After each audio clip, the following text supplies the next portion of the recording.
আকাশবাণী গুৱাহাটী উপন্যাস পাঠ। এই অনুষ্ঠানত প্ৰচাৰ হৈ আছে মাণিক বৰাৰ উপন্যাস বৈৰাগী বিহংগৰ ধাৰাবাহিক পাঠ। পাঠ আগবঢ়াইছে অৱনী বৰাই। প্ৰযোজনা ঋতুপৰ্ণ দাসৰ। এয়া শুনক বৈৰাগী বিহংগ।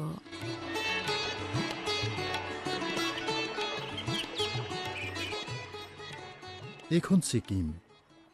এসময়ত এই ৰাজ্যত কেৱল লেপচাসকলেহে বাস কৰিছিল। লেপচাসকল বৰ শান্তিপ্ৰিয় লোক।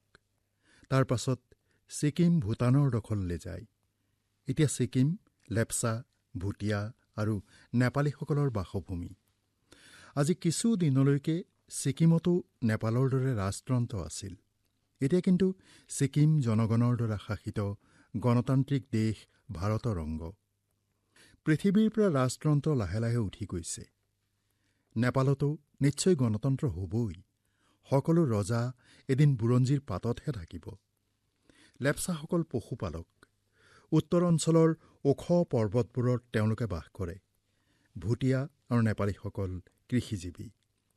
ছিকিমৰ মাজেৰে তিষ্টা নদী বৈ গৈছে দক্ষিণলৈ দাৰ্জিলিং, য'ৰ পৰা কাঞ্চনজংঘাৰ অপূৰ্ব ৰূপ চাব পাৰি।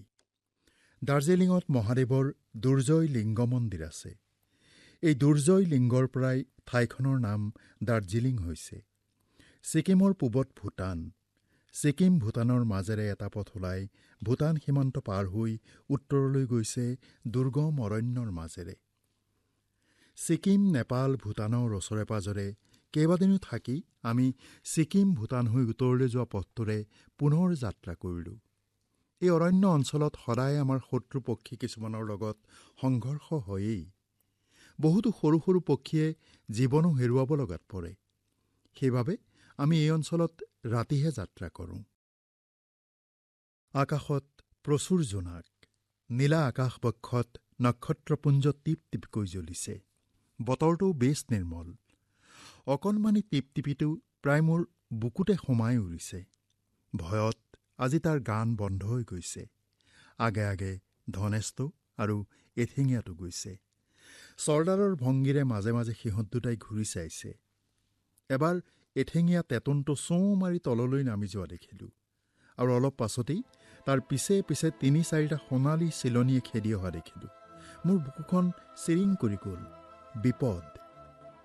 অলপ পাছতেই হোৱা-দোৱা লাগি গ'ল। ধনেশটোৱে সিহঁতক খেদিবলৈ পাৰেমানে চেষ্টা কৰিছে। সৰু সৰু চৰাইবোৰে ভয়ত চিৎকাৰ কৰিছে। এসময়ত সিহঁত ঘূৰি যাবলৈ বাধ্য হ'ল। কিন্তু আমি হেৰুৱালোঁ ৩টা প্ৰাণ। বৰফৰ ওপৰত পৰি ৰ'ল ৩টা শ্বেত কিশোৰ পক্ষী। দীঘল নখেৰে সোণালী চিলনীকেইটাই সিহঁতৰ এধানমান বুকু চিৰা চিৰকৈ ফালি পেলাইছে। শীতল বৰফৰ ওপৰত পক্ষীদেহৰ গৰম ৰক্ত নিগৰি পৰিছে। এঠিঙীয়াটোৱে চকু চলচলীয়া কৰি ক'লে, বৈৰাগী মামা, মোৰ দুখৰ বাবেই এনে হ'ল। গছৰ ডালত শুই থকা সোণালী চিলনীটো দেখি মই ৰ'ব নোৱাৰিলোঁ। তললৈ নামি গৈ তাৰ মূৰত খুট মাৰি দিছিলোঁ। আৰু তাৰ বাবে আমি ৩টা প্ৰাণ হেৰুৱাব লগা হ'ল। মোক শাস্তি দিয়া বৈৰাগী মামা। সি ওচৰৰে শিল এটাত নিজৰ মূৰটো খুন্দিয়াবলৈ ধৰিলে। ধনেশটোৱে গৈ তাক পিছফালৰ পৰা তালুৰ ছালত চেপি ধৰি ওপৰলৈ তুলি আনিলে।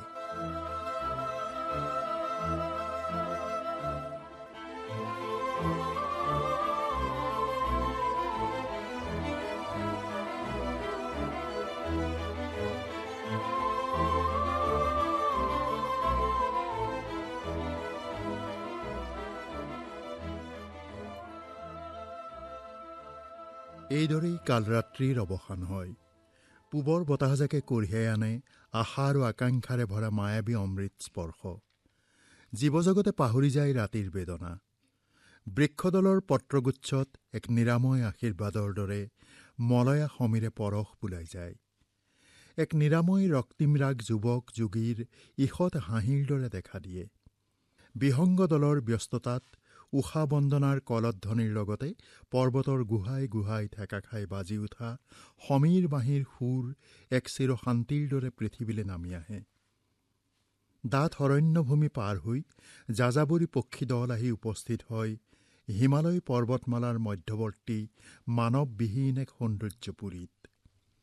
গৰ্বিত মানুহৰ নগৰ শোভা কৰি থকা শ্ৰেষ্ঠ কাননসমূহৰ সৌন্দৰ্য ম্লান কৰি দিব পৰা প্ৰকৃতিৰ নিজ আঁচনিৰে গঢ়া এক বিচিত্ৰ কানন। বৰফ গলি যোৱাৰ লগে লগে এই শিলাময় পাৰ্বত্য অঞ্চলত যে কেনেকৈ ইমানবোৰ পুষ্পতৰু গজি উঠে ভাবিবই নোৱাৰি। গছৰ শাখাই শাখাই ৰক্তিম আৰু স্বৰ্ণবৰ্ণৰ ফুলে নিৰঞ্জন প্ৰতিভাৰে উদ্ধতভাৱে মূৰ তুলি আছে। কোনোতো পৰ্বতৰ গা কেৱল লতা ফুলেৰেই ভৰি আছে। পুৱাৰ আহাৰ বিচাৰি শহাপহুবোৰে নিৰ্ভয় মনেৰে অ'ত ত'ত ঘূৰি ফুৰিছে। বৰফ গলি পৰ্বতৰ গা বগাই নামি অহা কিশোৰী চঞ্চলা নিজৰাবোৰ আহি কোনো পৰ্বত গহ্বৰত গোট খাই আকৌ একেই চঞ্চলতাৰে পুনৰ কোনো দিশে নামি গৈছে। তাৰ ওপৰতে আকৌ বিহংগ দলৰ প্ৰাতঃ জলকেলি। হালধীয়া অৰিয়লবোৰ গছৰ ডালে ডালে জঁপিয়াই ফুৰিছে। কিছুদিনৰ ভিতৰতে অৰিয়লবোৰ ভূটান, ছিক্কিম বা অৰুণাচলৰ নিম্নভূমিলৈ পোনে পোনে নামি যাব, তাৰ পৰা অসম উপত্যকালৈ। ইহঁতে বেছি দূৰ ভ্ৰমণ নকৰে। কণী পাৰি পোৱালি জগাই সিহঁত উৰিব পৰা হ'লেই আকৌ ইয়ালৈ ঘূৰি আহিব। বিশাল ভাৰতবৰ্ষৰ উত্তৰ দিশ সাগুৰি থকা এই ধৱল হিমালয়ৰ বক্ষত যে কিমান বিচিত্ৰতা আছে তাক নেদেখিলে বুজিব নোৱাৰি। আমি আহি পায়েই নিজৰা এটাৰ পাৰত বিশাল শিলাখণ্ড এটাৰ ওপৰতে পৰিলোহি। আগৰ পৰা থকা চৰাইবোৰে আমালৈ সিহঁতৰ ব্যস্ততাৰ মাজে মাজে একোবাৰকৈ মূৰ তুলি চালে। কিশোৰ পক্ষীবোৰৰ বহুতেই ইয়াৰ স্থায়ী চৰাইবোৰৰ লগতে নিজৰাত জলকেলি আৰম্ভ কৰি দিলে। হলৌটোৱে মোৰ ওচৰতে বহি দূৰলৈ কিবা চাই আছে। কি হে হলৌ, তুমি দেখোন গা ধুবলৈ নগলা? বৈৰাগী মামা, এই টিপটিপিটো এটা পাগল, বুজিছা? কিয়? কি হ'ল? সৌৱা নোচোৱা কিয়? অলপ দূৰৈত শিলৰ ফাঁকত কেইটামান ফুল ফুটি ওলাইছে ভূমিচম্পাৰ দৰে। তাৰ চাৰিওকাষে ঘূৰি ঘূৰি টিপটিপিটোৱে অনৰ্গল জঁপিয়াই আছে আৰু মুখেৰে তুইটি টি তুইটি টি কৰি গান গাই আছে। চাৰিওকাষে তাৰ ওচৰত আৰু কোনো নাই। দৃশ্যটো দেখি মোৰ হাঁহি উঠিল। তাৰ খবৰেই নাই। যোৱা যোৱা, তাকো লৈ গৈ গা ধুৱাই আনাগৈ। শীতল পানীত স্নান কৰিলে অলসতা দূৰ হয়। মই নিজৰাটোৰ ফালে আগুৱাই গ'লোঁ। হলৌটো টিপটিপিটোৰ ওচৰলৈ গ'ল। টিপটিপিটোৱে কিন্তু তালৈ এবাৰো ঘূৰি চোৱা নাই। সি তেতিয়াও ঘূৰি ঘূৰি জঁপিয়াই নাচিয়ে আছে। এই টিপটিপি, ব'লা গা ধুবলৈ। নাযাওঁ, তুই টি টি। চব গা ধুবলৈ গ'ল, দেখা নাই? মই তোমাৰ নিচিনা জধলা নেকি? মই গা নুধো, যোৱা। তুই টি টি। এক খুট মাৰিম, পেট ফুটি যাব। তুমি কিন্তু বৰ বাঢ়ি গৈছা দেই। জঁপিয়াবলৈ বন্ধ কৰি টিপটিপিটোৱে ক'লে। এনেতে জলদস্যু চকোৱা খঙালটো আহি সেইখিনি পাইছিলহি। এই কি হ'ল? খঙালটোৱে সুধিলে। খঙালটোক দেখা পোৱাৰ লগে লগে টিপটিপিটো গা ধুবলৈ সাজু হ'ল। আৰু অকণমান দূৰতে এঠেঙীয়া তেতোনটো একেথৰে বহি আছে। তাৰ কাষতে ধনেশটোৱে সৰু শিলৰ টুকুৰা এটা খুটি খুটি চাইছে, কিবা খাদ্য নেকি। এনেতে এঠেঙীয়াটো থৰ লাগি থকা দেখি সুধিলে, এই তোৰ কি হ'ল? এনেকৈ আছ কিয়? অ' ধনেশটো, কালি আমাৰ কেইটা চৰাই মৰিল? অ' তই হ'ব পাৰে তাকেই ভাবি আছ। তোৰ নিচিনা মূৰ্খ নাই, বুজিছ? নহয়ো, মোৰ মৃত্যুলৈ বৰ ভয় লাগে। তাতে এইকেইটা চৰাই যে মোৰ ভুলৰ বাবেই মৰিলে। যাত্ৰা আৰম্ভ কৰিছিলোঁহে মাত্ৰ। তোৰ ভুলৰ বাবেই হওক বা অন্য কাৰণতেই হওক, যি মৰিব লগা আছে সি মৰিবই। পৃথিৱীত নমৰাকৈনো কোন আছে কচোন? তথাপি মৃত্যুৰ সময় এটা আছে। মৃত্যুৰ কোনো সময় নাই। যেতিয়ালৈকে তই জীয়াই আছ তেতিয়ালৈকে তোৰ দায়িত্ব জীয়াই থকাৰ, আৰু মৰিলেই শেষ। এই যে ফুলবোৰ ফুলি আছে, 2 মাহৰ পাছতেই একেবাৰে মৰি যাব। মাত্ৰ বহুত দূৰলৈকে পৰি থাকিব শ্বেত বৰফবোৰ, মৃত্যুৰ দৰে শীতল বৰফবোৰ। বল বল, বিহংগ দলৰ এনে দুখ দুখভাৱে শোভা নাপায়। হঠাৎ পক্ষীদল যেই য'তে আছিল তাতেই থৰ হৈ ৰ'ল। ফুলবোৰেও যেন হালি জালি নাচিবলৈ বন্ধ কৰি দিলে। সকলোৱে একেলগে পূব ফাললৈ চাই ৰ'ল। বহুত দূৰত পূব সীমান্তত ধৱল পৰ্বতমালাৰ ওপৰত নানা ৰঙৰ বিচিত্ৰ বৰ্ণালীৰে যেন এক ইন্দ্ৰজালৰ সৃষ্টি হৈছে। ৰামধনুৰ ৰং এক অভিনৱ নীলাৰে পূবৰ পৰ্বতত ঢৌ খেলি খেলি চাৰিওফালে বহল হৈ গৈছে। চক্ৰাকাৰে বিভিন্ন ৰঙৰ আলোকবৃত্তবোৰ এটাৰ পাছত এটাকৈ এক বিচিত্ৰ প্ৰক্ৰিয়াৰে ওপৰলৈ উঠি গৈ শূন্যত লীন হৈ গৈছে। তাৰ মাজতেই আকৌ কিছুমান স্বৰ্ণ স্ফুলিংগ বহু ওপৰলৈ উৰি গৈছে। এনেদৰেই বহু সময় সপ্তৰঙৰ বৰ্ণালীৰে এক মায়াজাল ৰচনা কৰি হঠাৎ এবাৰ ৰক্তিম সূৰ্যটো যেন জাপ মাৰি পৰ্বতমালাৰ কিছু ওপৰত অৱস্থান কৰিলে। এই দুৰ্লভ দৃশ্য দেখাৰ ভাগ্য কদাচিৎ কাৰো জীৱনত হয়। এনে এক দৃশ্য দেখাৰ আশাৰে দেশ বিদেশৰ পৰা অহা ভ্ৰমণকাৰীৰ দলে দাৰ্জিলিঙৰ টাইগাৰ হিলত শেষ নিশাৰ পৰা অপেক্ষা কৰি ৰৈ থাকে। এই উদয়াচলৰ লগ্ন।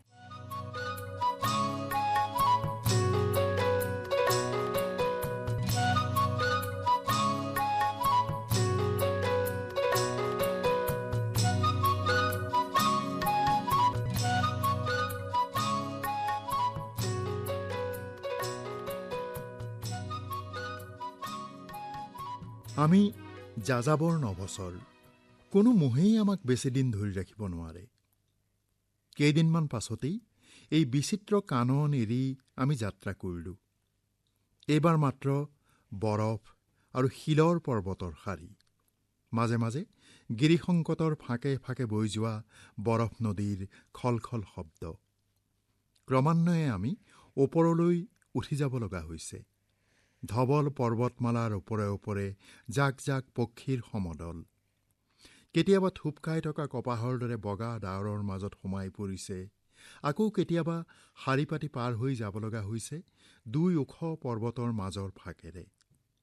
এনেতে আমি আহি পালোঁ সন্মুখত এখন বগা ডাৱৰৰ প্ৰাচীৰ। পৰ্বতৰ গাৰ পৰা আৰম্ভ কৰি বহু ওপৰলৈকে এই প্ৰাচীৰে সন্মুখৰ সকলো পথ ঢাকি ৰাখিছে। এটা এটাকৈ আমি সকলো এই প্ৰাচীৰৰ ভিতৰত সোমাই পৰিলোঁ।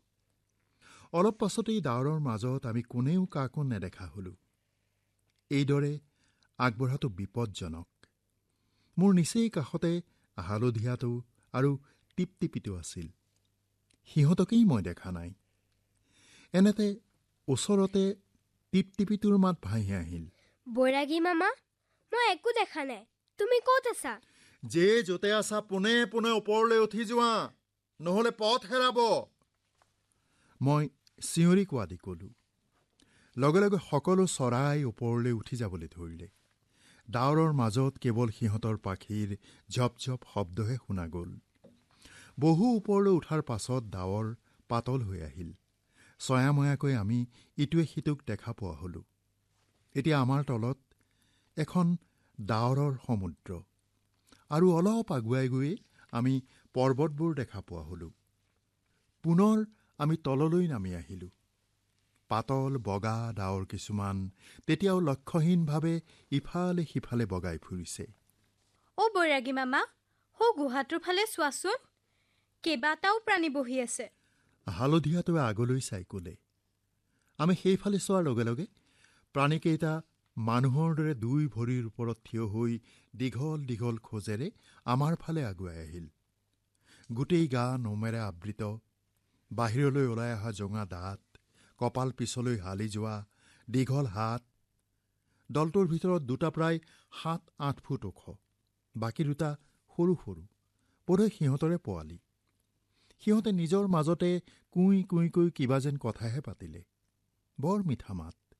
বিশাল দেহৰ প্ৰাণীটোৰ আকৃতিৰ লগত অলপো মিল নথকা মাত। এইটো এটা য়েতি পৰিয়াল, মই সকলোৱে শুনাকৈ ক'লোঁ। য়েতি আকৌ কি? হালধীয়াটোৱে আকৌ সুধিলে। বৰফ মানৱ। এই বৰফ মানৱৰ কথা বহুতেই শুনিছে, দেখা কিন্তু বৰ বিৰল। হিমালয়ৰ হিমমালাত ১২,০০০ৰ পৰা ১৮,০০০ ফুট উচ্চতাত ইহঁতে বাস কৰে। আকৃতিৰ বিশালতাৰ দৰে ইহঁত কিন্তু ভয়াৱহ নহয়। স্বভাৱ বৰ লাজকুৰীয়া, গুহাত বাস কৰে। তিব্বত দেশত সৰু সৰু ছোৱালীক টোপনি নিয়াবলৈ য়েতি আহিব বুলি এনেই ইহঁতক অপবাদ দিয়া হয়। ইহঁতৰ বংশবৃদ্ধিৰ বাবে তিৰোতা মানুহক পত্নী হিচাপে ধৰি আনে বোলা কথাটোও সঁচা নহয়। ইহঁত মানুহৰ বহু ওচৰলৈ যায় যদিও মানুহক দেখা নিদিয়ে। সেয়ে য়েতি মানুহৰ এটা কল্পনাৰ বস্তু হৈয়ে আছে। অৱশ্যে গৱেষণা কৰি থকা দুই এজনে আৰু হিমালয়ৰ ওপৰত থকা মঠ এটাত খুব অলপ সংখ্যক মানুহেহে য়েতি দেখা পাইছে। আমি কথা শেষ কৰালৈ এটাও য়েতি আৰু দেখা নাপালোঁ। দীঘল দীঘল খোজেৰে সিহঁত কোনোবা ফালে গুচি গ'ল।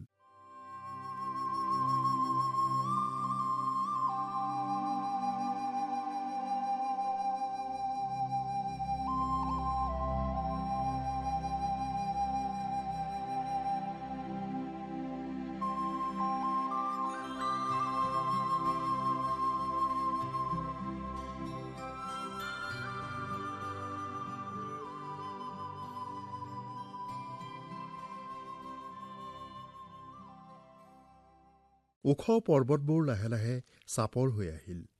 অলপ পাছতেই আমি আকৌ চাম্পু নদীৰ নীল ধাৰা দূৰৰ পৰা দেখা পালোঁ। আমাৰ দলত অহা চৰাইবোৰৰ আনন্দ আকৌ বাঢ়ি আহিল। চাম্পু নদীৰ ওপৰত তেতিয়া কেইবাখনো তিব্বতী নাও ভাঁহি আছিল। ইয়াকৰ ছালেৰে নিৰ্মিত এই নাওবোৰ তিব্বতৰ যান বাহনৰ এক বিশেষ মাধ্যম। আমি অহা পথটো ইয়াত কেইবাভাগো হৈছে। এটা পশ্চিমৰ চিগেটুচিৰ ফালে গৈ চাম্পু নদীৰ উত্তৰ পাৰ হৈ ক্ৰমে পশ্চিমলৈ ত্ৰদম, ৰাছেন, গাৰ্টক হৈ চিমলা পাইছেগৈ। আৰু এটা পথ পূবলৈ ইয়েৰড্ৰগ হ্ৰদৰ পাৰেৰে চাম্পু নদী পাৰ হৈ মাত্ৰ 40 মাইল গৈ তিব্বতৰ ৰাজধানী লাছা পাইছেগৈ। এই চাম্পু নদী এসময়ত পূবৰ পৰা পশ্চিমলৈ বৈ আহি গিলগিত পাইছিলগৈ। কিন্তু অৰুণাচলৰ চিয়াং নদীয়ে চাম্পুৰ পানী টানি নিয়াত চাম্পু ঘূৰি চিয়াঙৰ লগত লগ হৈ ব্ৰহ্মপুত্ৰ হ'লগৈ। এতিয়া চাম্পু মাত্ৰ তামচুং খাম্বাৰৰ পৰাহে বৈ আহিছে। গিলগিতৰ অংশৰ কোনো চিন নাই। বহু যুগ ধৰি চাম্পু নদী তিব্বতীসকলৰ ভাৰতৰ লগত বেহা বেপাৰ কৰাৰ পথ। ইয়াক ছালৰ নাৱত উঠি আজি কিছুদিন আগলৈকে টিগেটচিৰ পথেৰে তিব্বতীসকলে ভাৰতৰ লগত বাণিজ্যিক সম্বন্ধ বজাই ৰাখিছিল। এতিয়া তিব্বত চীনৰ ভিতৰত। ইয়েৰড্ৰম হ্ৰদৰ নীলা জলৰাশিৰ ওপৰেৰে আমি আহি নদী পাৰ হৈ লাছালৈ যাব পৰা পথৰ সন্মুখত ৰলোহি। ইয়াৰে পৰাই এটা পথ চাম্পু নদীৰ দক্ষিণ পাৰে নেডংজঙলৈকে গৈ তাৰ পৰা অকাই পকাই দক্ষিণলৈ নামি গৈ অৰুণাচলৰ টাৱাং পাইছেগৈ। আৰু এইফালেই তিব্বতৰ দালাই লামা চীনে দেশ অধিকাৰ কৰাৰ আগে আগে সুৰক্ষাৰ বাবে ভাৰতলৈ যাওঁতে তেওঁৰ সংগীসকলৰ এটা ভাগ নেডংজং হৈ টাৱাঙলৈ গৈছিল। আমাৰ সহযাত্ৰী সকলোৱেই চাম্পু নদীৰ উত্তৰ পাৰৰ ওখ পৰ্বতসমূহৰ ওপৰলৈ গৈ লাছা চহৰ চোৱাৰ ইচ্ছা কৰাত আমি সকলো চাম্পু নদী পাৰ হৈ গ'লোঁ। সেই সময়ত চাম্পু নদীত ইয়াকছালৰ নাও চলাই যোৱা নাৱৰীয়াবোৰে মূৰ তুলি বিস্ময়েৰে ঋতুদূত এই যাযাবৰ পক্ষীসমূহ নীল আকাশেৰে উৰি যোৱা চাই আছিল। ইতিমধ্যে আমি তিব্বত পৰ্বতৰ ওপৰ পাইছিলোঁগৈ।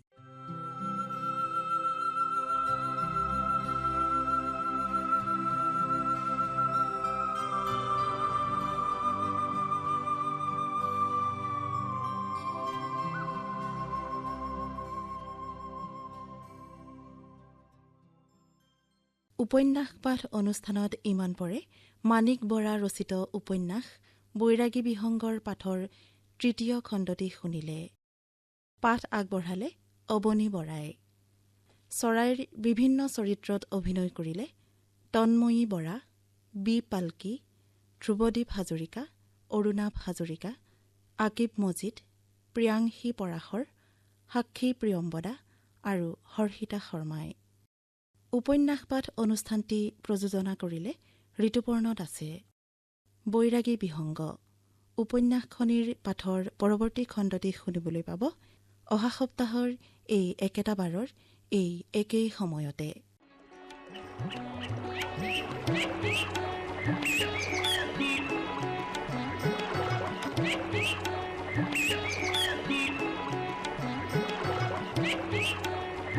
Thank you.